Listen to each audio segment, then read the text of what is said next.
Salut Noémie, Salut à toi. est-ce que tu vas bien? Bah je vais bien. Et toi?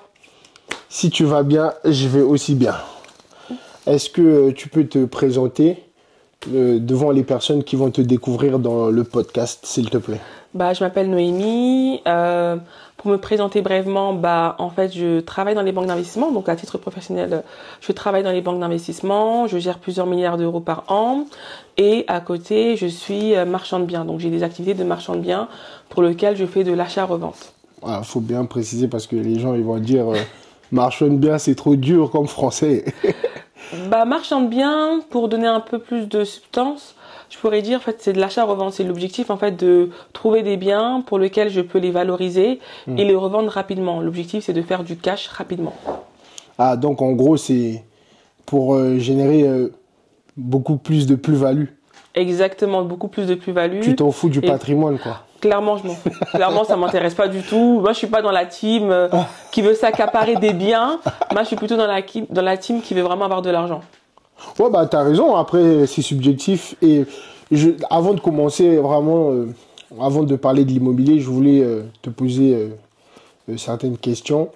Je vais essayer de généraliser un peu plus. Thomas Sankara, il disait que la femme africaine, elle est doublement dominée. Elle est dominée par l'homme africain qui est lui-même dominé par l'impérialisme. Aujourd'hui, est-ce que tu penses que c'est toujours le cas ou quelle est la place de la femme? C'est sûr que la place de la femme, elle n'est pas à la cuisine. Ça, c'est sûr. Pour moi, en fait, ça dépend. Moi, je pourrais dire qu'aujourd'hui, la femme, elle a beaucoup de potentiel. Ouais. Moi, elle l'avait déjà. Elle a beaucoup de potentiel. Elle a toujours eu du potentiel, la femme. Ouais. Ça, c'est pas une question. Pour moi, c'est même pas une question pour laquelle je suis censée répondre aujourd'hui en 2024. Mais il est vrai que des fois, il faut quand même éclaircir certains points. Ouais. La femme, elle a toujours eu du potentiel, comme tu as dit. Elle a toujours du potentiel. Maintenant, ça dépend des femmes et ça dépend aussi de leur vision. Moi, à titre personnel, j'ai toujours été une femme ambitieuse. Moi, personnellement, ma mère, elle m'a élevée en me disant, Noémie, tu dois décrocher la lune. Tu dois aller décrocher Vénus, Saturne, tu dois décrocher. Donc, ça veut dire que j'ai jamais eu vraiment cette pensée limitante en me disant que, oh là là, franchement, je peux rien faire, etc. Et que j'attends juste que on me marie et que je finis mes jours en train de cuisiner, femme faire des foyer, gosses. Quoi. Clairement, je me suis jamais vue en tant que femme au foyer. Clairement, c'est même un truc. Bon, je respecte les femmes au foyer. Je dis pas que c'est pas bien, mais moi, j'ai toujours eu des ambitions et j'ai toujours voulu faire de l'argent. Il y a plusieurs entités qui disent que les femmes, elles économisent ou encore elles investissent mieux que les hommes. Est-ce que tu penses que c'est vrai? Je pense que c'est vrai. Je pense que c'est vraiment vrai. Une femme concentrée, elle peut dépasser même 15 hommes, à mon sens.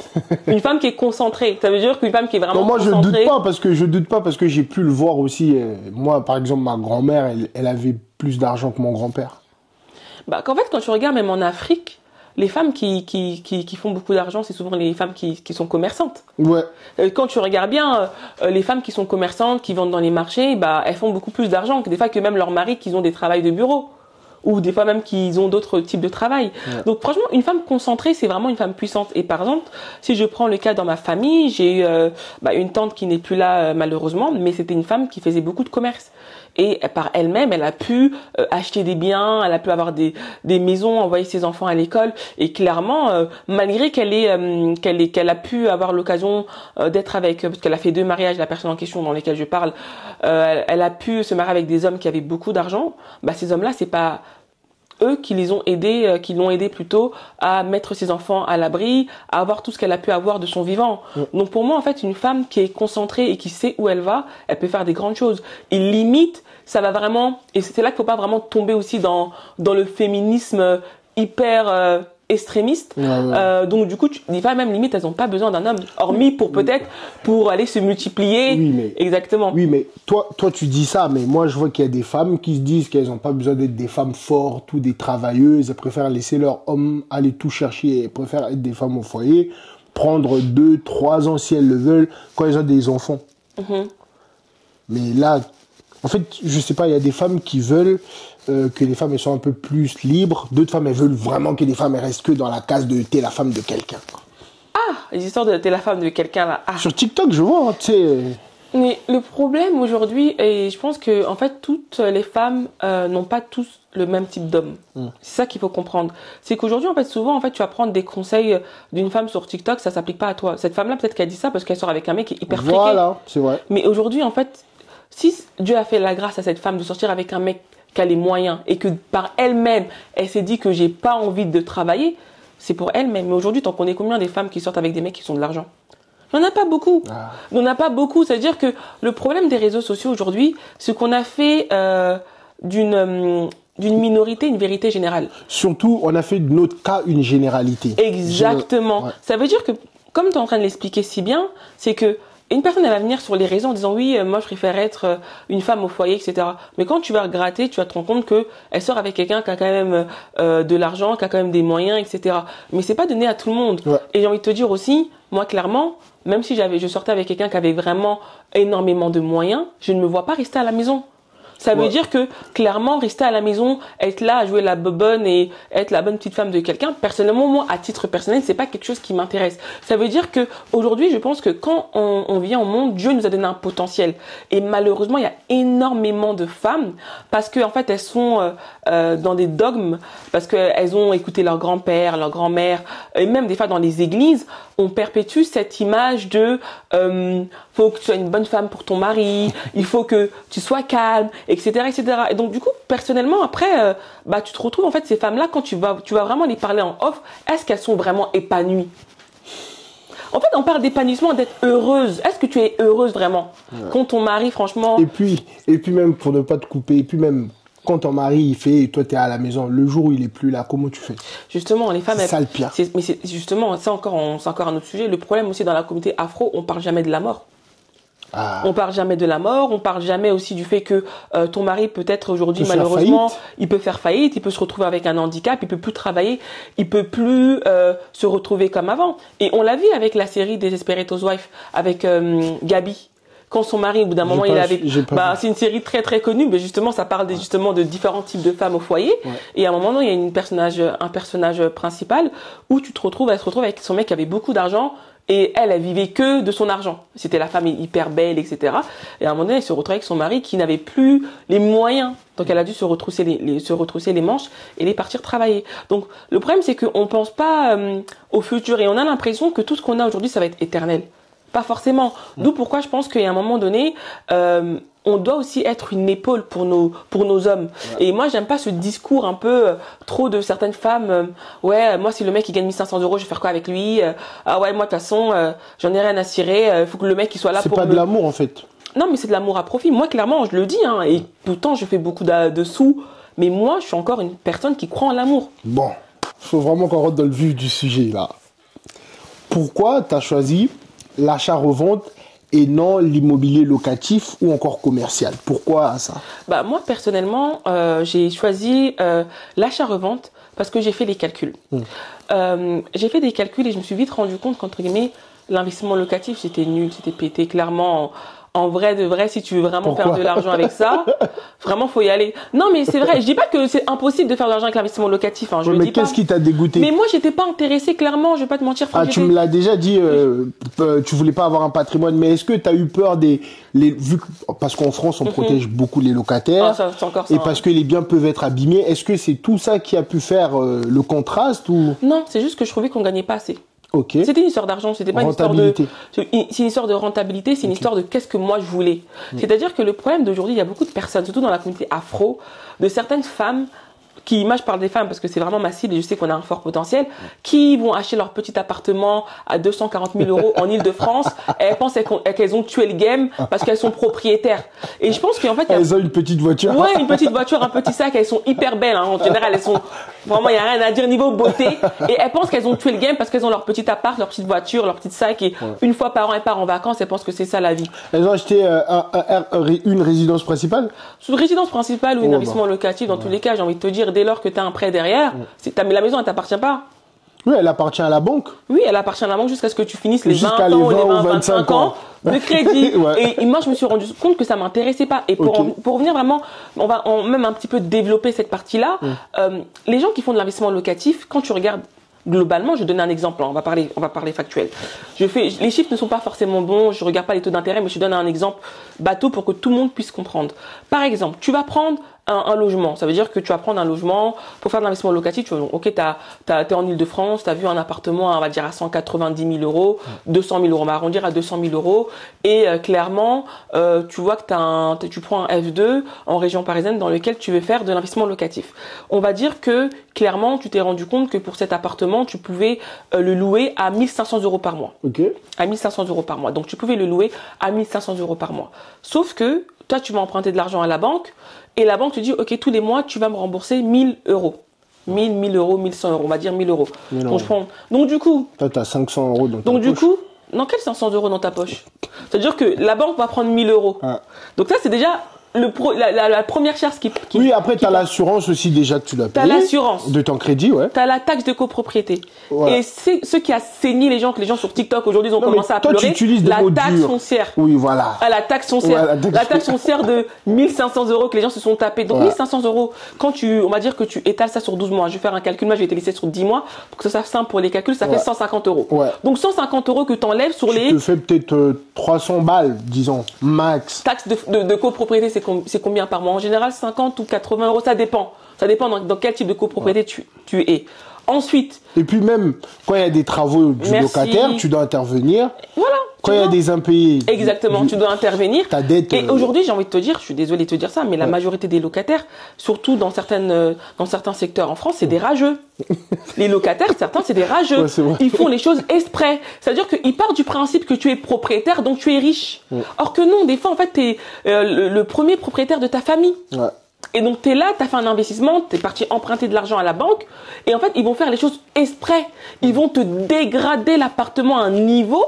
Déjà parce qu'ils savent que tu peux pas les expulser. C'est risqué, surtout pour toi. Mais tu peux pas les expulser.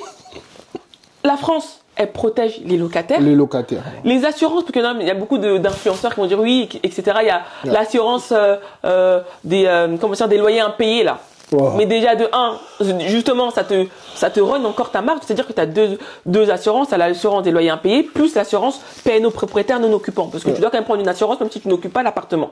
Donc ça te run ta marge. Et maintenant, ce que les assureurs font, qu'est-ce qu'ils font eux?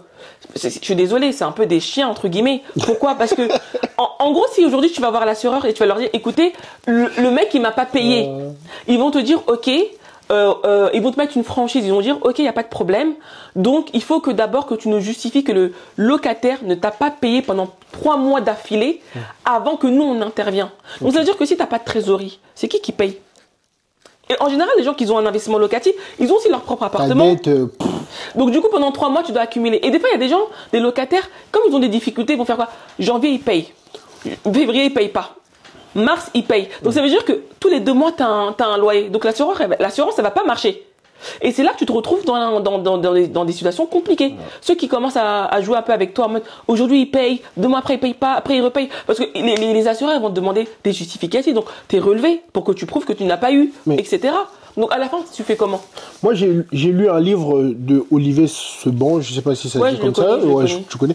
Et je pense que dans le livre, il conseillait aux gens de prendre des locataires qui étaient par exemple à la CAF ou qui avaient des aides. Pourquoi? Parce que eux, ils payaient une partie et la CAF payait une autre partie. Donc même si le locataire pouvait pas payer sa partie, tu avais quand même la partie de la CAF. Parce que les gens, en général, ils donnent ce privilège à ceux qui gagnent beaucoup d'argent. Mais sauf qu'on dit aussi que la plupart des cadres ou des gens qui gagnent beaucoup d'argent ne payent pas leur loyer.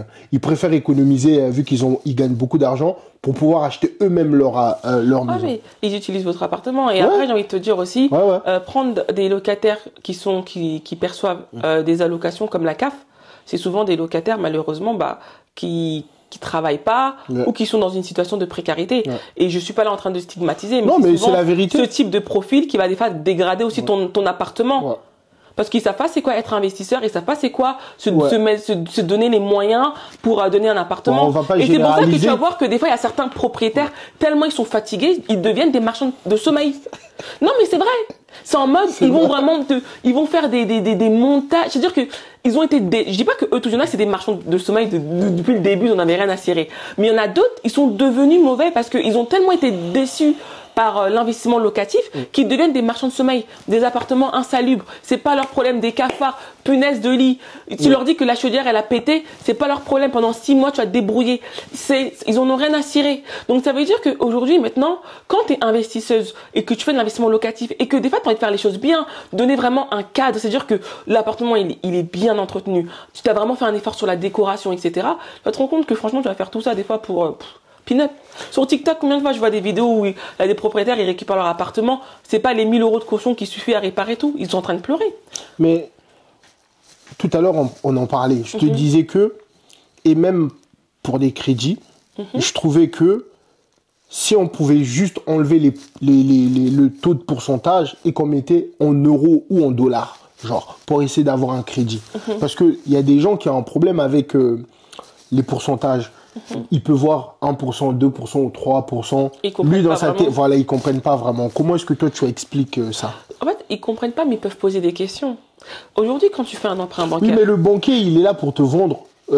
Les banquiers, pour moi, aujourd'hui, ils font que de la vente. Oui, c'est sûr, c'est pas des vrais banquiers, on l'appelle banquier, mais c'est des gens qui ont des bac+2, c'est des conseillers bancaires. Voilà. Il y a très peu de banquiers, c'est pour ça qu'il faut aller vers plutôt des banquiers pros, mais la personne qui fait du particulier, j'allais te poser la question, elle n'est pas vraiment, elle est pas, on va dire des fois homologuée, elle a pas forcément des bagages pour vraiment suivre les investisseurs, et c'est là que des fois c'est très compliqué. Ils peuvent pas, en fait, les gens, ils savent faire de la ils montent en fait sur Internet, voilà, ils montent sur Internet, ils peuvent pas vraiment diriger les gens, parce que moi j'ai eu plein de conseillers qui n'ont même pas, qui ne connaissaient même pas le quart de ce que je pouvais connaître, tu vois. Il faut pas confondre un investisseur et un gars qui est juste conseiller ou encore qui travaille à la banque. Mais le problème, c'est que les gens, parce que tu le vois derrière un bureau, tu penses qu'il est intelligent. Je suis désolée. Enfin, au bout d'un moment, il faut voir les backgrounds.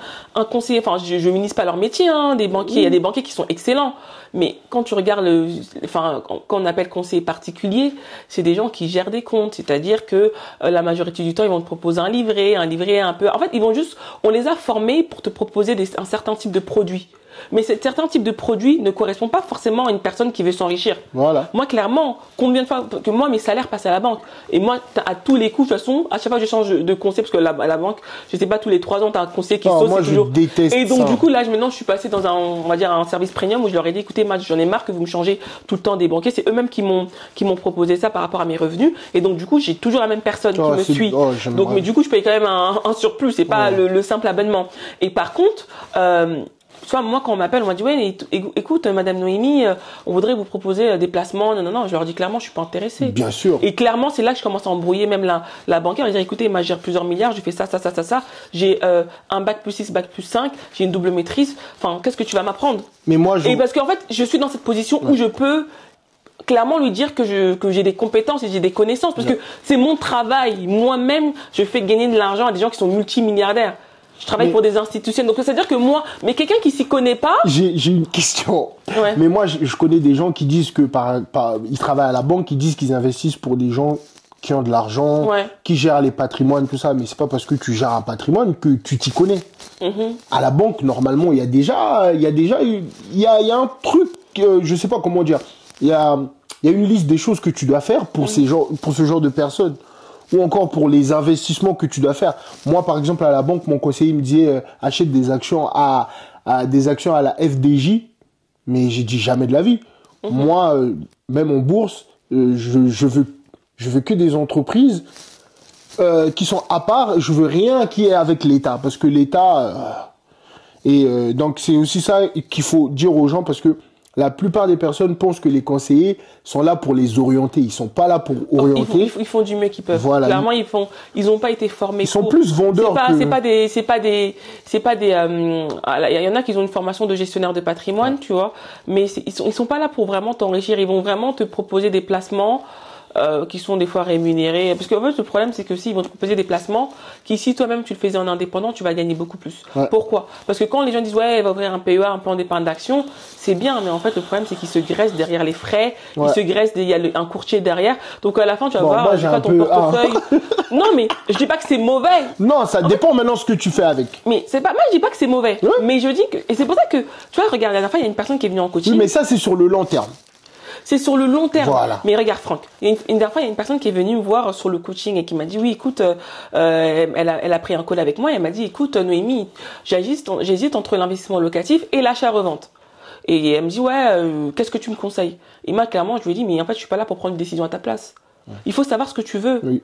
Et le problème de beaucoup de personnes, et malheureusement, c'est ça que je vois sur les réseaux et que je vois même dans la vie de tous les jours, c'est que les gens font des choses pour copier. Ouais. Surtout dans la communauté afro, excuse-moi, ils vont dire, ouais, c'est comme par exemple, tu vois, il y a certaines femmes, tu vois, elles sont trop fières parce qu'elles basent propriétaire. Surtout les tantines des façons là. Ah, moi, Nananga, ma fille, elle est propriétaire. Tu vois, on aurait dit, ta fille, elle a la fortune d'Elon Musk. Elle a juste acheté un bien. Et moi, je tiens aussi à préciser, il faut être décomplexé par rapport à ce système d'être propriétaire en France. Ouais. Ça, je trouve qu'il y a trop une hype. C'est pas un truc de fou, en fait. Mais c'est ça. Et c'est des fois, je vois les gens. C'est plus des dépenses que autre chose. Mais déjà, on va y revenir. Et le truc, c'est quoi? Être propriétaire. Enfin, c'est pas forcément dire que t'es une gangafine, comme je dis des fois avec ma copine. Mais t'es même pas propriétaire aussi. En vrai, t'es même pas propriétaire. On va dire que t'es propriétaire. Mais ça, on va revenir dessus. J'ai une bonne question pour ça. Du coup, et c'est ça le truc, c'est que il faut comprendre ce que tu veux faire. Et pour en revenir à ce que je disais au début. Les gens vont se fâcher avec ce que tu dis. Non, mais c'est pas ça. C'est que il faut revenir à ce que je disais au début. Ouais. C'est que quand tu investis, il faut savoir pourquoi tu investis. Ouais. Moi, comme je vais te dire, au début, j'étais comme tout le monde. On m'a vendu l'investissement locatif. Moi-même, je crois même, je sais pas si j'ai la formation de Olivier Seban là. Je connais même.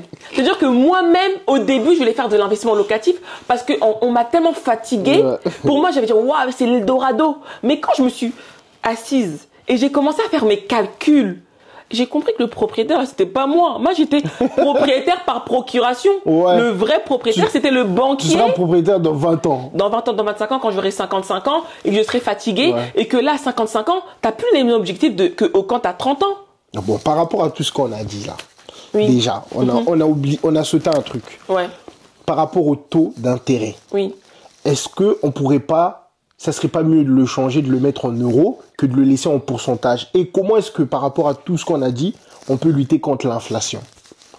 En fait, pour lutter contre, déjà, on va parler des taux d'intérêt. Ouais. Mais j'ai envie de te dire, quand tu lis vraiment ton offre de prêt qui vient de la banque, ils te le disent, le coût total de ton emprunt. C'est les gens, ils lisent pas. Ouais. Ils te le disent, ils te le mettent en pourcentage. C'est pas en...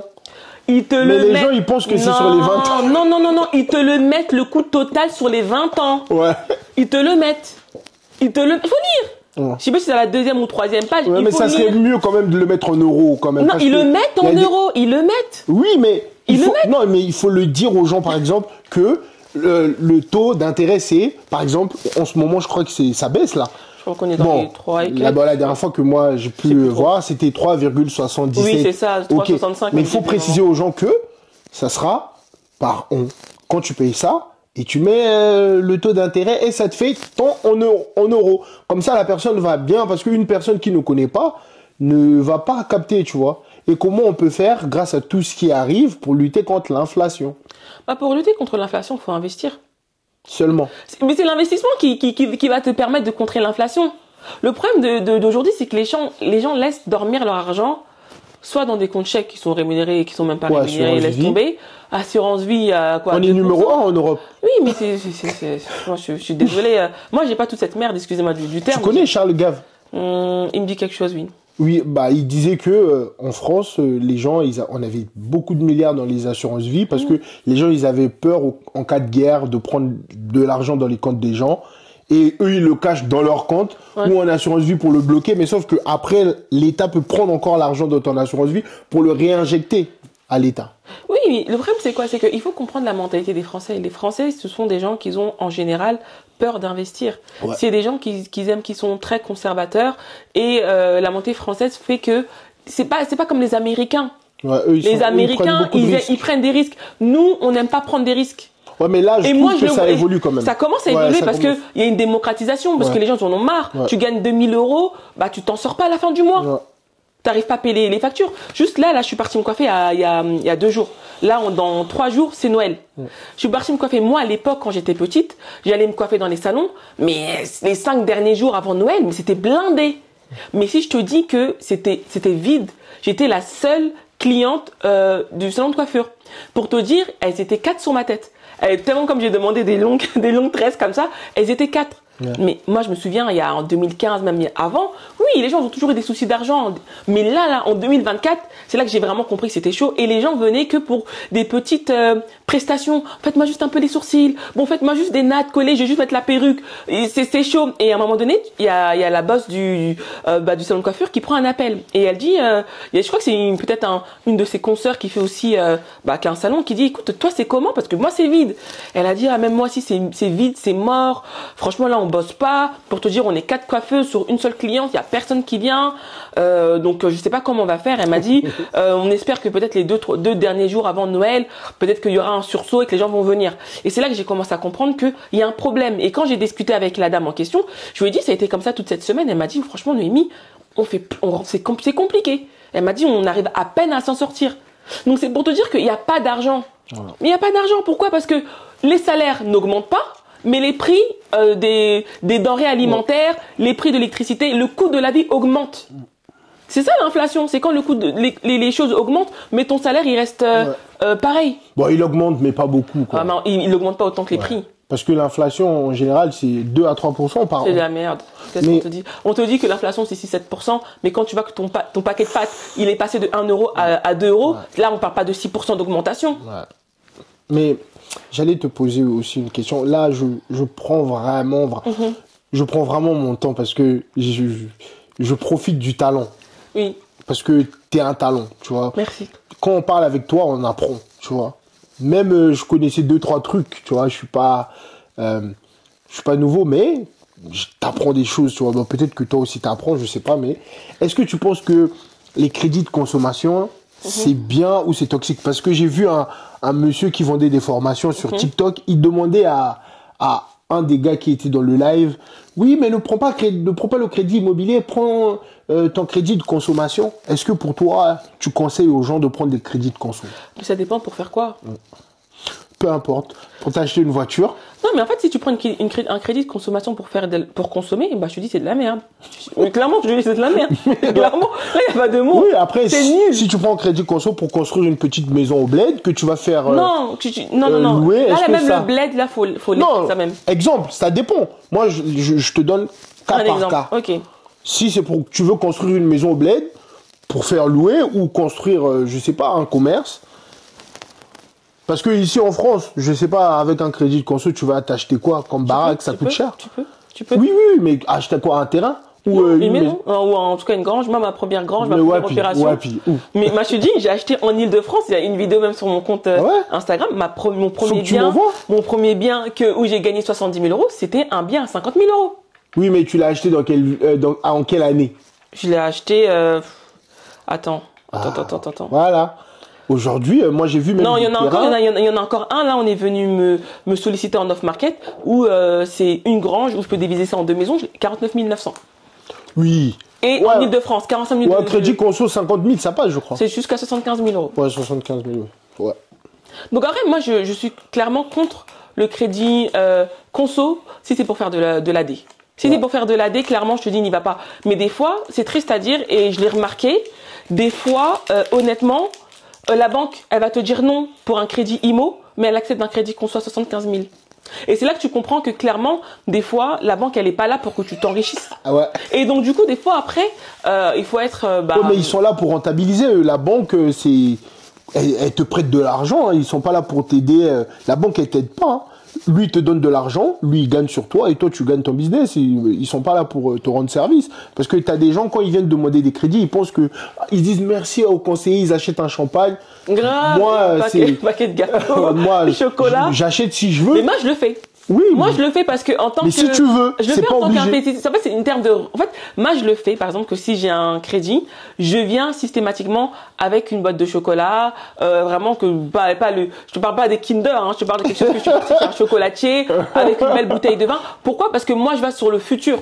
Je sais qu'en fait, c'est pas une opération qu'elle va me financer, c'est plusieurs opérations. Ouais. C'est aussi pour lui dire que je suis pas là un terme de par reconnaissance et c'est aussi une manière aussi de soigner les relations professionnelles. Oui, c'est vrai. Ça s'appelle le savoir-vivre et le oui, savoir-être. Mais ça, c'est si tu veux.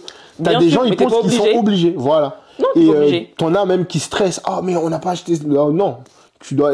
t'es pas obligé de mettre beaucoup d'argent. Non ou plus, acheter 15-20 balles, ça suffit. Hein, les oui, trucs, bah, t'as des gens, ils vont acheter des ruinards ou... Mais j'allais te demander. Ouais. J'allais te demander. Moi, j'ai beaucoup de questions à te poser. On peut dormir là. Pas de problème, mais je t'écoute. Franchement, tu sais qu'aujourd'hui en France, moi, en fait, je vois les contenus que certaines personnes partagent sur les réseaux. Résidence principale. C'est pas un truc de fou déjà. Ça, on l'a dit. Mais pour toi, c'est quoi les critères qu'une personne lambda doit avoir avant d'acheter ou encore avant d'emprunter de l'argent pour sa résidence principale? Franchement, les critères, ils sont basiques. Hein. Souvent, les gens, ils font vraiment une hype en mode acheter un appartement, acheter sa résidence principale, pardon. C'est un truc de fou. Encore une fois, faut arrêter d'être complexé. Ouais. C'est juste que le problème des gens, ils voient certaines choses comme si c'était un truc de fou. C'est juste que tu tiens pas tes comptes et des comptes clean. Comme tu l'as dit, pas de crédit conso. Parce que si tu as une crédit conso, c'est pas forcément dire que ça va t'empêcher d'acheter, mais ça va réduire ta capacité d'emprunt. Ouais. Ça veut dire que si, par exemple, tu pouvais emprunter 1000 euros et qu'entre guillemets, on voit que tu as un crédit conso de 500 euros, déjà, c'est dire qu'il y a 500 euros que tu as perdu à cause du crédit conso. N'aie pas de crédit conso. Évite les découvertes. Et des comptes clean. Fais attention à ton argent. On ne peut pas qu'on voit des paris sportifs sur ton relevé de compte. Surtout, il faut avoir de l'épargne. De l'épargne, oui, c'est la base. Et montrer que tu fais attention à ton épargne. Est-ce qu'une personne, par exemple, qui a 30 000 euros seulement dans son compte, peut aller demander un crédit et donner tous les 30 000 euros et son compte reste vide? Est-ce que là, tu es prêt pour une résidence principale? Bah, en fait, je pense pas que... En fait, c'est-à-dire que tu es peut-être prêt pour acheter, mais tu n'es pas prêt pour le reste. Parce qu'une résidence principale, c'est des charges. Les gens, ils comprennent pas. Taxes foncières, l'assurance, et c'est les travaux. Les travaux. Le problème, c'est que enfin, le problème, c'est même pas un problème, c'est que dès lors que tu as une résidence principale, faut comprendre que tu as des droits, mais surtout des devoirs. C'est pour ça que tu vas voir qu'il y a des biens qui sont pourris, et nous, les marchands de biens, on les récupère. Souvent, il y a des gens qui sont achetés il y a 40 ans, il y a 50 ans, ils ont jamais entretenu le bien. Et comme ils n'ont jamais entretenu le bien, bah, on se retrouve avec des biens totalement dégradés. Et au lieu que l'appartement soit valorisé et qu'elle prenne de la valeur, on se retrouve avec un appartement pourri où on doit négocier parce qu'il y a tout à refaire. L'électricité n'est pas aux normes. Le papier peint, n'en parlons même pas. Les toilettes, laisse tomber. C'est-à-dire que c'est catastrophique parce que ça coûte de l'argent. Non, mais en France, ça coûte Or que cher. quand tu es locataire, bah, c'est ça que je suis en train de dire. Tu vas dire à le propriétaire même de changer quand tu es les chiottes, locataire, quoi. ça coûte cher aussi. Parce que, tu sais, moi, au téléphone, je t'ai dit, hein, l'immobilier, tout ça, la bourse, tout ça, ça coûte cher aujourd'hui. Il y a des gens qui me disent, non, ça coûte pas cher. Tu peux avoir un crédit sans apport et tout. Oui, mais parce que vous êtes arrivé à un certain niveau. Tout le monde ne peut pas avoir un crédit sans apport. En fait, je pense que c'est pas que tout le monde, c'est que ça dépend de la situation économique. Quand les taux étaient à 1%, bah les banques, si c'était du crédit limite gratuit, elles ont prêté, je crois, à taux négatif ou je sais pas quoi. Donc, j'ai envie de te dire que c'était du crédit gratuit. Mais non, là, on est en inflation, c'est compliqué, les taux d'intérêt ont augmenté. Oui, là, on commence à avoir une légère... Donc, ça veut dire que là, quand tu es dans des situations où il y a l'inflation, l'économie, c'est compliqué. Là, on va parler de la situation actuelle de la France. La France, clairement, elle est à bout de souffle. Il y a qu'à regarder vraiment. En fait, des fois, les gens, je trouve qu'ils sont un peu, enfin, je sais pas ils font semblant de pas voir, mais quand tu regardes la France, c'est pas la France des années 70, on n'est plus dans les 30 glorieuses. Tout le monde part. Tout le monde part et c'est la galère. Mais c'est même pas que les riches qui partent, même les travailleurs, ils vont dans d'autres pays. C'est la galère. Donc ça veut dire que maintenant, toi, tu vois que c'est la galère, donc ça veut dire qu'il faut que la banque, elle a un intérêt à te donner. Ouais. Parce que la banque aussi, pourquoi elle t'emprunte pas? C'est parce que elle te prête pas, pardon. C'est pas parce qu'elle veut pas. C'est parce qu'elle-même aussi, elle veut être sûre que tu sois solvable. Et si elle voit que tu n'as pas d'économie alors qu'on est en crise, elle se dit mais je vais donner de l'argent pourquoi? Pour qu'après 3 mois plus tard, tu commences à avoir des impayés sur le crédit. Donc elle aussi elle fait attention. Et le fait d'avoir une épargne, c'est pas forcément que c'est quelque chose d'impossible, mais c'est le fait en fait de rassurer la banque. Tu la rassures en ayant une épargne. Surtout dans des situations où l'économie actuelle elle est fucked up. C'est compliqué. Bon, maintenant, pour une personne qui a une résidence principale, comment est-ce qu'il peut faire pour devenir, je voulais dire rentier, pour être dans l'achat-revente? Donc, une personne qui est propriétaire pour qu'elle puisse devenir pour qu'elle puisse faire moi, je précise bien, hein, résidence principale, parce que propriétaire, il y a plusieurs trucs. Mais moi, je te parle d'un cas, tu vois. Si tu as déjà une résidence principale, comment est-ce que tu peux faire pour aller dans l'achat-revente? Est-ce que tu es obligé de vendre ou est-ce qu'il y a une technique que tu peux donner? Non, tu n'es pas forcément obligé de vendre. T'as pas besoin, même, je dirais même que tu n'as pas besoin de vendre. Et les gens qui ont plusieurs appartements, ils font comment? En fait, tout est une histoire de projet. Il faut juste montrer que le projet, il est tenable sur le papier. Et que derrière, tu as les épaules suffisamment solides pour pouvoir aller sur ce projet-là. En fait, tout est simple. Et moi, un truc, ma mère, elle disait toujours en lingala, et que je vais traduire en français, Nyo se kataka makamweza mbongo. Oui, l'argent, ouais. Donc, c'est-à-dire que, je vais traduire en français, donc quand tu dois faire face à un problème où tu as des projets, c'est l'argent qui est la solution. C'est pas dire que l'argent est ton maître, mais l'argent t'ouvre énormément beaucoup de portes. C'est pour ça que moi, je me suis mis dans l'achat-revente, parce que j'ai compris que quand j'avais 200 000 euros, on me respectait plus que quelqu'un qui avait 200 euros sur son compte. Et que quand j'allais demander un emprunt à la banque, même si des fois j'ai eu des refus, parce que pour X ou Y raison, parce que moi j'aime bien aller sur des projets où il y a tellement de travaux que tout le projet repose sur les travaux, on m'a déjà mis des refus. Mais t'inquiète, la manière dont on va me refuser là, c'est pas la même manière que on va refuser quelqu'un. Des fois, on m'appelle, on fait ma soeur, madame Noémie, écoutez, on a vraiment étudié le projet, etc. Mais là vraiment, par rapport à nous on est une type de banque, on suit pas quand il y a trop de travaux et on suit pas les marchands de biens. Ils te font vraiment asseoir, ils t'expliquent. Ils disent mais par contre, avec ce que vous avez, si vous voulez faire du locatif et acheter un immeuble à 2 ou 3 millions, on pourra vous suivre. Mais moi, je leur ai dit clairement, je suis pas intéressée. Mais j'ai dit, je prends note le jour où je voudrais peut-être diversifier ma stratégie. Mais parce que j'ai de l'argent sur mon compte. Donc c'est pour ça que des fois les gens ils comprennent pas que quand on leur dit d'avoir de l'argent, c'est pas pour faire genre, mais c'est en fait l'argent c'est le pouvoir. Ça veut dire que le fait que tu as de l'argent, que tu sois noir, arabe, blanc, ils s'en foutent de ta couleur, ils s'en foutent même que parce que même des fois là on voit des fois une remontée pour certains types de religions, je vais pas donner les noms ici, c'est pas l'objectif, une certaine discrimination. Même là tu vas voir que l'argent efface ce genre de discrimination face à tes croyances personnelles. Parce que là, ils voient leurs intérêts, ils voient, cette personne, elle a de l'argent, c'est mieux que nous, on la suit en tant que banque, qu'elle aille voir à la concurrence. Mais parce que tu as des thunes. Mais quand tu es toujours en train de mendier à la banque, on va faire quoi? Tu vois, des tantines, je suis désolée, elles sont là, elles mettent 50 euros dans l'enfant du compte le 5, le 10, elles reviennent pour retirer, pour aller faire leurs courses. Donc, j'ai envie de te dire, la banque, elle va pas te respecter. Elle va te respecter. Mais t'es toujours en train de demander des facilités de caisse. Mais je suis désolée.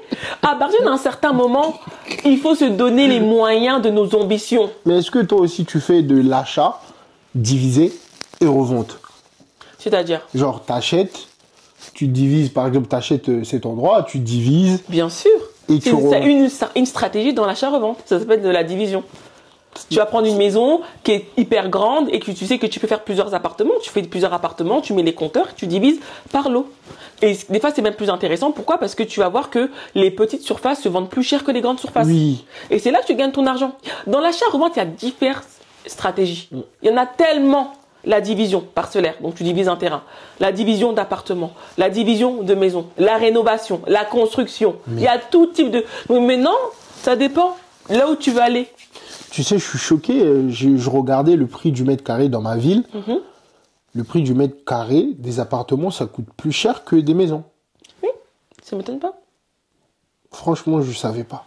Je savais pas, je l'ai vu il y a quelques mois là. Ça peut arriver. C'est un truc que j'ignorais. Ça peut arriver parce que ça dépend ce qui est demandé aussi dans la ville.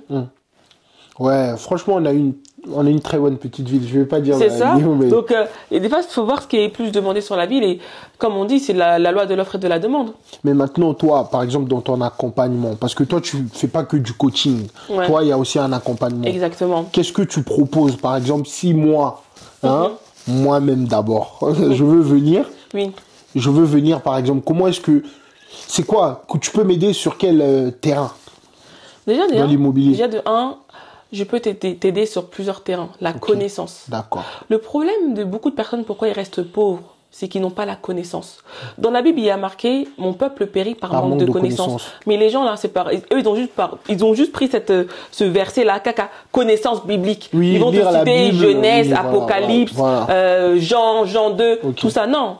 Il y a aussi la connaissance de la vie, la connaissance des opportunités. Des fois, il y a des gens qui sont assis sur de l'or, ils savent même. Ils n'ont pas la connaissance de ça. Ouais. Ils ne savent pas que là où je suis assise aujourd'hui, en bas, là, il y a du diamant. Pourquoi ils n'ont pas la connaissance? Je vais m'expliquer. Dans un de mes accompagnements, parce que comment mon accompagnement, il est modulé. Il y a les modules, il y a 14 modules. Okay. Et il y a un des modules, c'est le module de l'urbanisme. Okay. Et l'urbanisme, c'est le nerf de la guerre quand tu fais l'achat-revente. Okay. Pourquoi? Parce que dans chaque ville, je ne sais pas si tu connais le PLU. Tu sais c'est quoi un PLU? Non. Plan local d'urbanisme. Non. Dans chaque ville, il y a un PLU. Okay. Donc c'est en fait c'est un document que tu peux soit télécharger sur le site de la mairie, soit des fois aller le demander directement à la mairie. Et c'est un document qui permet de te dire ce que tu peux faire ou pas faire, dans les zones de la ville. Il y a des zones agricoles, il y a des zones urbaines, etc. Okay.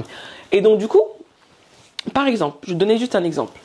Quand tu es marchand de biens, des fois, tu es dans des zones résidentielles pavillonnaires. Et tu vois que dans ces zones-là, il n'y a jamais des bâtiments qui excèdent 5-6 étages. Mais là, tu vois une opportunité, et moi, j'avais vu ça, une opportunité comme ça. Tu vois en fait que tous les maisons de la rue, ils arrivent à 4 étages. Maintenant, toi, tu passes, tu vois, il y en a une, c'est juste une maison plein pied. Et il y a la personne qui vend. Une personne normale va juste dire, oh bon, c'est une maison plein pied, bah moi je passe. Mais toi, parce que tu es parti te renseigner, je dis, mais en fait, des fois, même moi, je le sais avant même d'aller me renseigner. Ouais. Je regarde, je dis, mais en fait, comment ça se fait que à gauche, il y a une maison de 4 étages, une petite résidence, et à droite, il y a une petite résidence. Ça veut dire que le plan local d'urbanisme, excusez-moi, a changé. Ouais. C'est-à-dire que ils ont sûrement changé. Peut-être que la maison, elle date d'il y a 100 ans, entre guillemets, plus la ville, elle se densifie, plus les lois aussi changent, plus plus en fait, la mairie permet de faire beaucoup plus de choses pour permettre en fait à une population de vivre on va dire dans une ville donnée. D'accord. Et donc du coup, tu vois qu'il y a une maison de plein pied, là il y a 4 étages. Donc ça veut dire que si la mairie a autorisé ça, c'est que toi tu peux le faire. Maintenant tu vas te renseigner et on te dit effectivement tu peux faire 4 étages. Et donc du coup là, qu'est-ce que tu fais? Tu prends la maison, tu fais une surélévation, donc tu crées 3 étages supplémentaires et tu revends par appartement. Mais le problème, mais là tu le sais pourquoi? Parce que tu as lu le plan local d'urbanisme, donc tu connais ton urbanisme. Bah déjà, et donc là, du coup là tu as donné une info là que même moi je savais pas. Tu vois? Donc du coup, tu le sais et tu peux faire de l'argent. Ouais. Mais d'autres personnes qui n'ont pas la connaissance, qui ne sait pas comment on va faire pour pouvoir tout simplement créer de la valeur. Ils font n'importe quoi. Ils vont passer à côté. La personne, elle va vendre sa maison sans savoir qu'elle aurait pu se faire de l'argent. Ouais. Ou ça m'est arrivé une fois. Une fois, c'était quoi? C'est que je cherchais pour des clients un bien. Ça, c'était il fut un temps. Et en fait, c'était je crois que c'était la ville de Bussy-Saint-Georges, si je me trompe pas. En fait, elle s'est densifiée. Et à l'époque, ils disaient que c'était une maison par 1000 mètres carrés. Mais plus la ville, il y a eu de la population, ils ont commencé à dire que vous pouvez construire une maison tous les 500 mètres carrés. Après, ils ont dit, je crois qu'après, ils ont encore réduit, si je me souviens bien. Et ce qui s'est passé, c'est qu'il y a un monsieur, il savait pas. Et du coup, en fait, il vendait sa maison avec un grand terrain derrière. Sauf que le mec, il a pas vu que tout autour de lui, les gens faisaient des maisons arrière l'eau. Oui, voilà. Il savait pas. Ouais. Donc, il vend comme ça. Et moi, j'ai dit à l'agent immobilier, mais le mec, il sait pas qu'en fait, il peut encore gratter beaucoup plus. Il peut couper. Merci. Il a pas pensé à le faire. Parce tout le monde le fait aujourd'hui. Mais parce qu'il savait pas. Ouais. Quand tu n'as pas la connaissance, tu vas faire des trucs bric-à-brac. Mais toi, tu n'as pas peur de la concurrence, vu que tu vas apprendre ta stratégie à d'autres personnes? Non, du tout. Tu vois, ça, c'est encore des mentalités à dormir debout. Ah ben, il faut le dire. Le truc, c'est des mentalités à dormir debout. Tu vois, le problème, c'est quoi? C'est qu'on est là pour que les gens puissent progresser. Ouais. Même si... Surtout notre communauté. Exactement. Et le problème de la communauté, des fois, afro, c'est que tu veux garder tout pour toi-même. Ouais. Donc, j'ai envie de te dire, même si je pourrais pas aller sur toutes les opérations et les opportunités tous les opportunités qu'il y a tout simplement en France. Je peux pas faire tout seul. Ça veut dire que moi, ce que je dis aussi aux gens qui rejoignent mon accompagnement et mon académie, le programme AER, donc acheter, rénover, revendre, je leur dis que des fois, moi j'ai des opportunités, je peux pas aller sur toutes les opportunités. Donc des fois, je vais juste le mettre sur les gens, ceux qui sont intéressés, etc. Là, il y a même un projet que j'avais commencé, j'ai tout fait, j'ai déposé le permis de construire, etc. Je ne peux pas y aller finalement parce que je préfère aller sur un plus gros projet. Donc à un moment donné, il faut faire de l'arbitrage aussi. C'est-à-dire que tu peux aller sur toutes les opérations. Donc j'ai laissé et j'ai dit ok, il n'y a pas de souci. Le projet il est déjà fait. Il y a l'architecte, tout est déjà. Tu as juste à récupérer le projet, tu fais ton emprunt, tu fais ton argent, tout est calculé. Et ça, je le donne à ma communauté, ceux qui rejoignent mon programme. Donc en fait, des fois, pourquoi être égoïste? Ouais. Ça sert strictement à rien. Et bon, c'est quoi ton meilleur achat et c'est quoi le pire? Mon meilleur achat, je pense que c'est un achat qui est en cours, mais je ne parlerai pas pour le moment parce que. Ça sert à rien. Mais mon pire, c'est mon premier. Mon pire, c'est le premier, là où j'ai gagné 70. C'était le pire de pire. Ouais, mais c'est normal aussi, tu Donc, connais pas. Je connaissais pas, je me suis ramassée. Une fois de plus encore, j'ai voulu faire travailler des tontons, j'ai voulu faire travailler la communauté, etc. Et je me suis rendu compte qu'il manquait un manque cruel de professionnalisme. Et clairement, c'est pour te le dire, hein. Oui, je veux que la communauté, qu'on essaie de faire évoluer des choses dans la communauté, mais clairement, je le dis, aujourd'hui, je vais pas travailler avec un afro ou un noir tout simplement parce qu'il est noir. Parce qu'il est noir. Il faut des compétences. T'es pas compétent, tu dégages. Je suis désolée parce que franchement, Ça, aujourd'hui, je te dis la vérité, j'ai encore de l'argent qui court dans les rues et la personne, j'ai porté plainte, elle vit sa vie d'aloca, mais entre guillemets, je sais que j'ai jamais retrouvé mon argent. Ouais. Ah, donc tu vois, ce que j'ai envie de te dire, c'est que il y a un moment donné, je pense que ça a été ma pire parce que tu sais, j'ai vraiment voulu faire travailler des tontons, etc. Et surtout, tu vois, il y a beaucoup de personnes en fait, c'est des bricoleurs du dimanche et en fait, ils te font croire que c'est des artisans et c'est des professionnels. Non. Bricoleurs du dimanche. Mais oui, c'est-à-dire que pour te monter une petite cuisine ou peut-être pour te mettre, allez, je sais pas, pour t'accrocher un tableau ou des photos sur un mur, ils savent le faire. Mais dès lors on commence à parler de sérieux, ils peuvent pas. Moi, j'ai travaillé avec des gens, ils avaient même pas de matériel, ils avaient pas de voiture. Quand tu travailles dans le bâtiment, tu peux pas ne pas avoir de voiture. Ne même pas de voiture, tu parles d'un camion ou une mini camionnette. Tu dois avoir ton matériel. Il n'a pas. Donc il faut bien recruter, quoi. Faut faire attention. Moi, je pense que dans l'achat-revente, surtout s'il y a une grosse partie de travaux, le nerf de la guerre, c'est même pas forcément l'analyse. Dès lors que tu as validé l'analyse, tu as validé les calculs, etc., le prix d'achat, le prix de revient et le coût de revient, comment ça va te coûter et le coût de revente, ça, c'est validé. Mais ceux qui peuvent vraiment faire foirer ton opération, c'est les artisans. Ça, sérieuxté. Il y en a beaucoup qui ne sont pas sérieux. Je suis désolée. Ton livre favori? Alors, mon livre favori, franchement, là, tu me poses une colle. Parce que clairement, je lis beaucoup, mais je lis pas forcément des livres. Non, nous on veut juste savoir ce que toi t'aimes, quoi. Franchement, moi, dans n'importe quel domaine, c'est juste. Moi, j'aime bien les thrillers. Hein. J'aime bien les thrillers. J'aime bien les livres avec les romans policiers. Et j'aime bien aussi les livres un peu. Bon, moi, je lis un peu de tout. Hein. Donc vraiment. Mais celui qui t'a vraiment marqué, un seul. Franchement, là, tu me dis. Je pense que, si je me trompe pas, que j'avais vraiment aimé, mais ça date, hein. Je crois que c'était Au bonheur des dames d'Émile Zola, je crois, si je me trompe pas. Au bonheur des dames d'Émile Zola? Ouais, je pense que j'avais vraiment aimé ce livre. J'ai lu il y a longtemps. Je pense que j'étais encore, je crois que j'étais il y a 10 ans. J'ai beaucoup aimé. Et sinon, je vais pas te dire la Bible, parce que vraiment ça c'est là qui a. Après pour moi c'est le premier livre de développement personnel. Exactement. Ça et le Coran, tu vois. Mais dans l'immobilier, vu que t'es dans l'immobilier, est-ce que t'as un livre à conseiller aux gens ou à moi d'ailleurs? Parce que moi je fais ce podcast pour apprendre des autres, quoi. Clairement, franchement, là tu me poses vraiment une colle parce que je lis. Mais si je te dis que je retiens même pas, c'est-à-dire que je retiens pas les. Oui, mais c'est ça aussi le problème. Quand tu lis beaucoup de livres, exactement. Et voilà, tu vois. J'ai lu Père riche, Père pauvre de Robert Kiyosaki. Oui, moi j'aime bien ce livre, mais ça c'est le système américain. Exactement. Nous on est en France, c'est pas pareil. Donc, du coup, après, honnêtement, franchement, là tu me poses vraiment une colle. Moi, franchement, je me prends pas la tête. Hein. Quand je vais besoin d'un livre, je vais vraiment aller des fois à la Fnac et je vais lire l'immobilier pour les nuls. C'est pas grave, mais c'est quoi le conseil que tu as reçu qui t'a le plus marqué et ça vient de qui? Ah là, ça devient sérieux là. Ah ouais, là, franchement, tu me poses une... par rapport à l'investissement, par rapport... Dans la vie, peu importe. Il n'y a pas que ça qui nous intéresse dans la vie. Hein. Moi, j'ai un truc que je me répète tout le temps, si on peut dire ça comme ça. C'est que je sais que je me répète au moins ça une centaine de fois par jour. C'est que la réussite, ça s'arrache. Et ça, c'est quelque chose que j'ai vraiment compris. C'est que souvent, en fait, on va vouloir chercher des modèles, etc. Mais des fois, en fait, tu dois l'avoir en toi. Moi, je vais te parler de ma première opération où j'ai gagné 70 000 euros. J'avais tellement des vents contraires, je t'assure, Franck. J'avais des vents contraires à un niveau où, clairement, tout le monde me décourageait. Il y en a qui me disaient, ouais, mais c'était une obsession. Tu vois, quand j'ai fait des études, j'ai fait un bac plus 6, un bac plus 5, je faisais les finances de marché, je voulais travailler dans les fonds d'investissement. Pourquoi? Parce que je savais très bien que c'était des professions ou une profession et un secteur qui rémunérait. Je te dis, les gens m'ont dit, mais Némi, franchement, t'es obsédée, pourquoi tu veux rentrer dans telle école de commerce, pourquoi tu veux faire tel diplôme prestigieux, etc. Et franchement, je me suis repris à 3 fois. Et en fait, ce que je veux vraiment que les gens comprennent, c'est que tu dois l'avoir en toi. Tu dois vraiment avoir soif de réussir. Et le problème de beaucoup de personnes dans la communauté, c'est pour ça qu'il y a beaucoup de jalousie, c'est qu'ils comprennent pas que derrière il y a du travail. Ouais. Tu vas avoir une vidéo de 1 heure, tu vas dire ouais mais vas-y c'est bon, la meuf voilà quoi. Mais il y a quand même du travail. Ouais. Moi, clairement, je suis quelqu'un qui aimait beaucoup dormir quand j'étais ado. Mais si je te dis qu'aujourd'hui, je peux dormir 4 ou 5 heures par nuit, pas parce que je fais exprès de pas dormir, c'est parce qu'il y a tellement de choses à faire et que tu te rends compte que même 24 heures dans une journée, là, c'est pas beaucoup. Quand t'enlèves déjà 8 heures pour dormir, il te reste pas grand chose. Et donc, du coup, tu dois vraiment avoir soif. Et tu dois vraiment aussi avoir soif de vouloir progresser et vraiment avoir soif de t'en sortir. De arrêter de trouver des excuses, d'arrêter des fois de tirer à balles réelles sur des gens qui essaient vraiment de faire des efforts, Ouais. tu vois.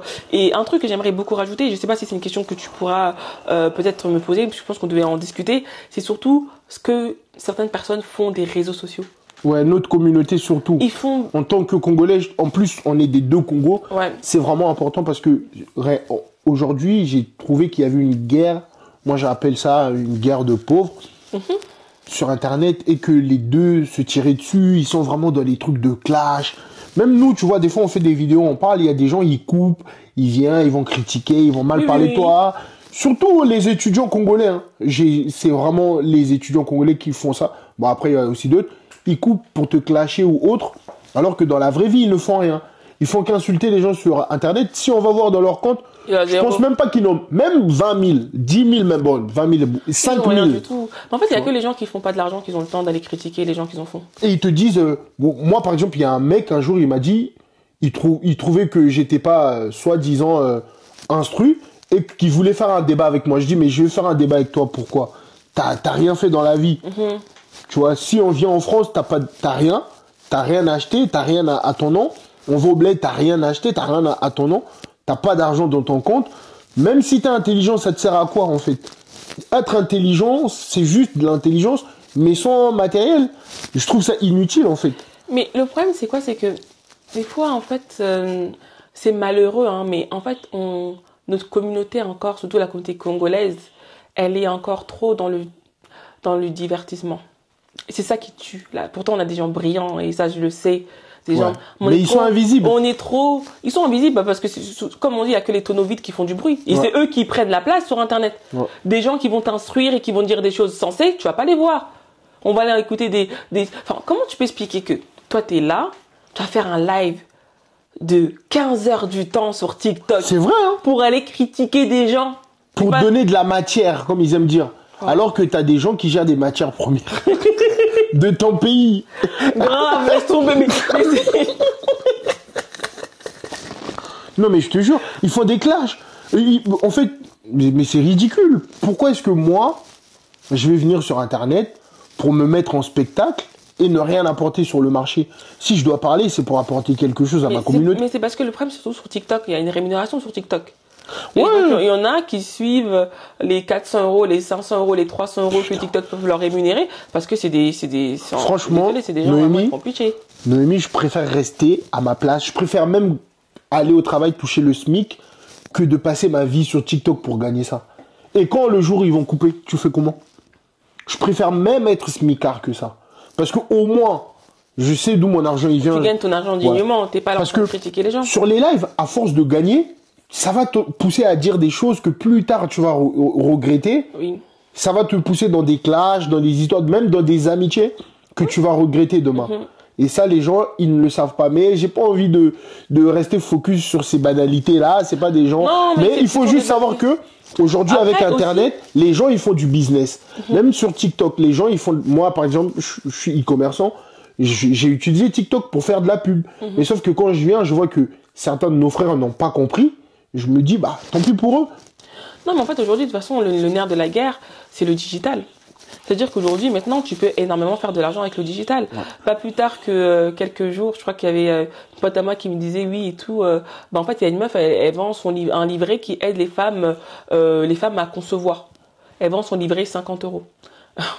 Je te dis, elle a vendu je ne sais combien de livrets. 50 fois je ne sais pas combien. Tu vois, elle le vend et c'est un truc digitalisé. Elle vend seulement 100 livres. Ah, ça lui fait niveau. Elle a tout compris en fait. Et le problème c'est qu'il y en a qui sont dans des futilités, ils sont dans des débats stériles, mais aujourd'hui franchement, Moi, je pense qu'il y a beaucoup de choses à faire. Il y a de l'argent à se faire dans toutes les choses qui se proposent aujourd'hui à nous. Mais maintenant, c'est vraiment, comme je dis, faut rester focus. Les gens ne sont pas focus. Et le problème d'une communauté congolaise qui aime tellement le divertissement, c'est du divertissement à gogo. Donc, ils se rendent pas compte que voilà, on s'appauvrit. À partir d'un certain moment, il faut qu'on soit concentré à un moment donné. Je dis pas qu'on doit pas se réjouir, on doit pas faire la fête, mais ça peut pas être notre quotidien H24. Et à un moment donné, il faut quand même évoluer, il faut level up, et il faut qu'on soit capable de donner quelque chose pour nos enfants. Et surtout, vous les femmes, certaines qui rabaissent d'autres. Et ça, je trouve que c'est absurde.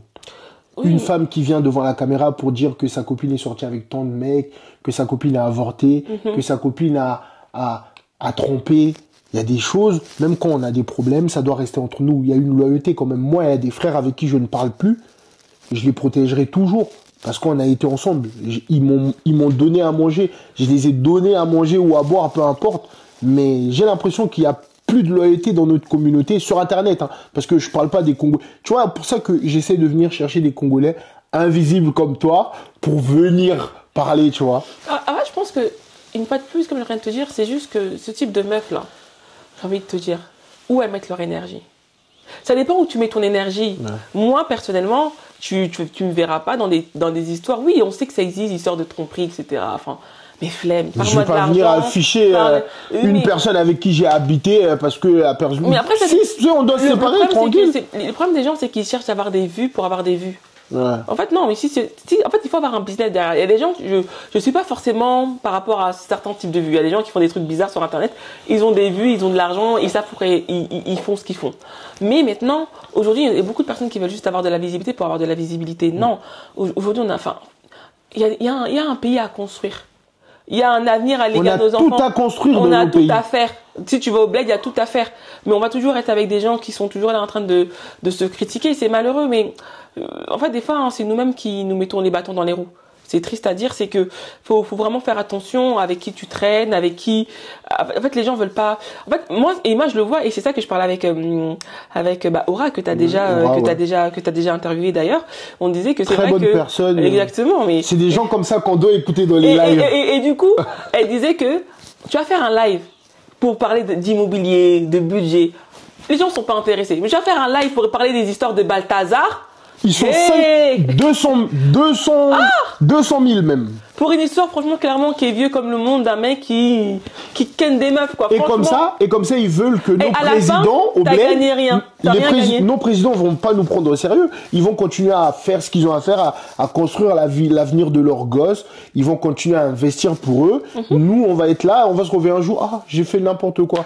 Bah, c'est pour ça qu'il y a beaucoup de personnes, après, la réalité, elle est dure. Ils se réveillent à 60 ans et ils se rendent compte qu'ils ont 300 € de retraite. Moi, j'ai fait des dossiers de retraite pour des gens proches à moi. C'est la catastrophe. C'est-à-dire que mais nous, on n'aura pas de retraite, nous. Bah, c'est pour ça que moi, j'ai investi. C'est-à-dire que même la CAF, mais regarde, des fois, il faut être un peu plus intelligent. Des fois, il faut juste se poser. Tu regardes un peu les informations, tu regardes un peu ce qui se passe, tu regardes tout ce qui se passe et tu commences à dire, ok, d'accord, regarde tout ce qui s'est passé. Je vais pas parler, il y a eu Mayotte dernièrement. Regarde comment les autorités ont réglé, en train d'essayer de gérer la situation. Que ça soit volontaire ou pas volontaire. Il y a eu aussi à un moment donné, je crois, un problème vers le Nord-Pas-de-Calais, je sais pas, il y a eu aussi, je crois, des inondations. Regarde comment les autorités règlent la situation. Okay. Maintenant, regarde les discours de certaines personnes qui sont dans le gouvernement. En fait, des fois, je leur donne pas forcément le tort. Ouais. Mais il faut que tu comprennes. En fait, il faut comprendre que quand, par exemple, toi, ta mère, elle te dit un truc comme, maman, est-ce que tu peux m'acheter une glace maintenant? Ou t'es devant le marchand de glace et elle te dit ah non pas maintenant, bon on va voir à la fin du mois. Tu dois comprendre qu'elle a pas l'argent et que clairement elle peut pas t'offrir cette glace. Donc mais maintenant je comprends pas comment ça fait que les gens ils comprennent pas que on est dans un système économique actuel où la France c'est compliqué. Je vais pas rentrer dans des trucs trop techniques, mais il y a les agences de notation. Tu connais Moody's, Fitch ou pas? C'est des agences de notation qui donnent des notes à des pays et la fonction de la note qu'ils donnent au pays, ça la permet d'emprunter sur les marchés à un taux avantagé. Ouais. La France, elle a eu, comme on dit, un downgrade en anglais, c'est-à-dire que on l'a abaissé la note. C'est normal. C'est pour montrer qu'ils ont plus confiance à la France. Ouais, à la France. Mais nous, jamais. Jamais. Mais nous, on est déjà, on est déjà dans... Ils nous appellent même le tiers-monde, déjà. Oui, mais on est déjà dans le... De toute façon, moi, je le sais parce que je le sais, on est dans le non-investment grade. Je crois qu'on est dans les CC.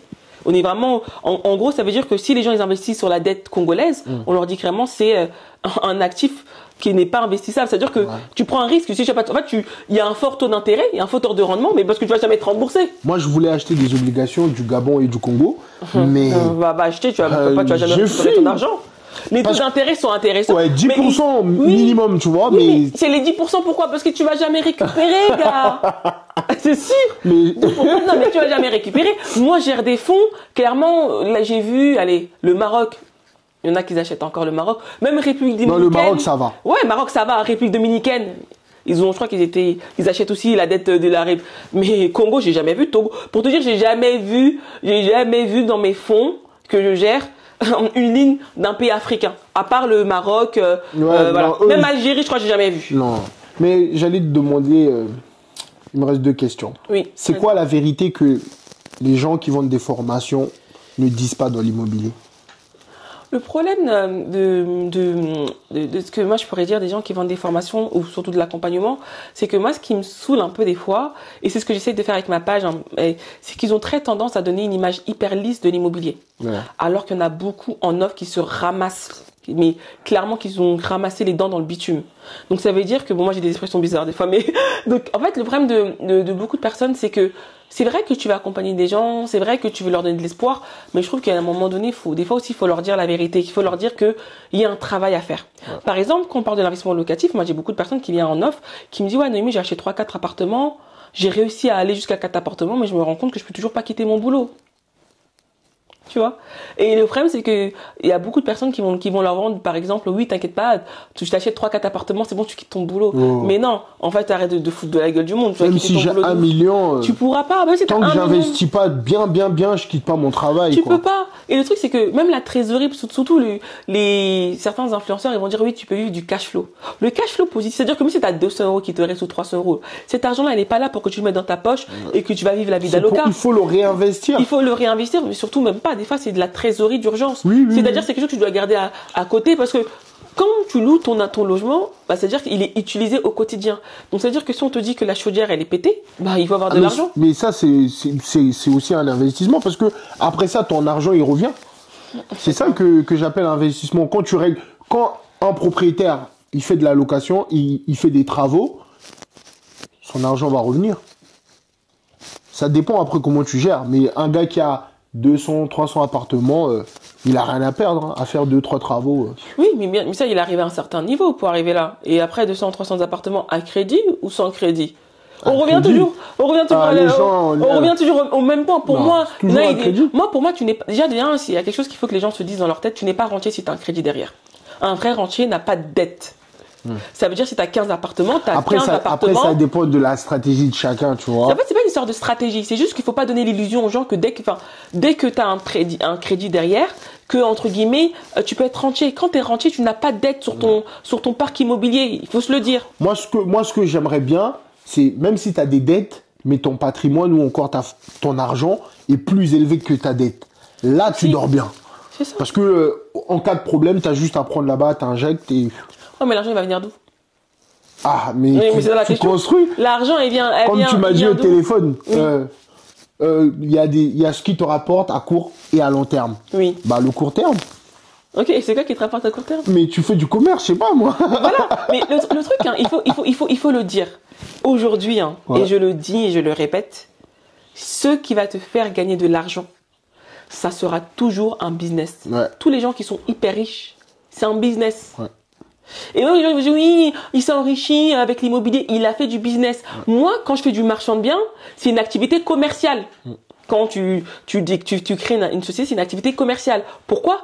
T'achètes bas, tu valorises, tu revends cher. Ouais. C'est la même chose que quelqu'un qui est un vendeur de chaussures. Ouais. Tu vas acheter chez le fournisseur à 10 €. Si tu t'appelles, je vais pas donner de nom. T'es une marque, que ce soit une marque de luxe, une marque moyenne ou entre guillemets tu fais du premier prix, tu vas faire un marketing pour pouvoir mettre un prix à ce prix-là, à cette chaussure-là et le justifier. Et après, ta chaussure que tu as achetée à 10 balles, tu la mets à 100 balles, Et après, on va dire que tu as mis vraiment 30 euros, on va dire, de marketing. Donc, ça fait 30 euros plus 10, 40 euros. Donc, on va dire 40 euros à moins 100 euros. Tu récupères 60 euros. C'est un business. Donc, ça veut dire que, c'est vrai que quand les gens me disent, oui, Noémie, l'activité de marchand de biens, c'est pas une activité passive, totalement passif. Ça veut dire que je mets quand même de la main dans le cambouis, je vais quand même faire des analyses, je gère quand même mes travaux, etc. Mais derrière, tu as de la substance. Yeah. Mais quand tu fais de l'investissement locatif, ou même quand tu places ton argent dans un PEA, etc., c'est un placement. Et le problème de beaucoup de personnes, ils font pas la distinction entre un placement et un business. Souvent, eux, ils veulent un business. Ils veulent quelque chose qui leur rapporte de l'argent. Cet argent-là qui va leur permettre d'aller à Bali, à Miami, de construire au bled, d'avoir une grosse voiture, ouais, d'aller dans des restaurants. Quelles que soient tes envies, il n'y a pas de honte d'avoir certaines envies. Okay. Mais il faut être conscient que c'est pas ton investissement locatif. C'est pas ton placement, en tout cas sur le court terme de ton PEA, qui va te permettre de faire la vie d'avocat. Bon, je vais pas monopoliser le temps et je vais pas te prendre plus de temps parce que déjà la voiture en haut. C'est quoi le moment que tu as le plus aimé dans le podcast pour finir? Dernière question. Moi, j'ai vraiment aimé échanger avec toi et j'ai vraiment aimé le fait que tu dises clairement que en fait que tu essaies de vraiment faire évoluer les choses et surtout dans la communauté et que tu poses quand même des questions assez pertinentes, c'est-à-dire que tu essaies clairement d'édifier les gens et essayer de leur faire comprendre que qu'on peut tous réussir. Aujourd'hui, franchement, je vaux pas mieux que les autres. J'ai grandi en banlieue comme tout le monde, dans un HLM, faut le dire.